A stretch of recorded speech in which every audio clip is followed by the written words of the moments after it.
қалайсыңдар? Жақсы. Сабақтан қайтып бара жатсыңдар ма? Иә. Конфет жейсіңдер ма? Менде конфет көп.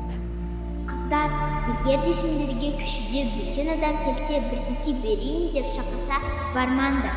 Ол сендерді алдағысы келсе, алданбаңдар. Ол жерден тез кетіп қалыңдар. Жоқ, бізге ештеңе керек емес. Бөтен ағадан ештеңе алмаймыз. Жүр кеттік.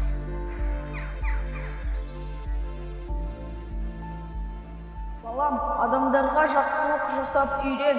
Өле жегенше өле жеген дұрыс. Қолыңда бармен бөлісіп жүр әрқашан. Мен атам айтқандай, бөліскім келді ғой. Қай жерімді ашсамадым екен? Бірақ балам, көшеде танымайтын адамдарға келіп, олардың мазаларын алып, қолыңдағымен бөлісе берме. Олар дұрыс түсінбей қалуы мүмкін. Әсіресе кішкентай балаларға. Мен осы жерден қателесіппін ғой. Негізі қыздар дұрыс деген екен. Мен де бөтен адамнан ештеңе алмас едім.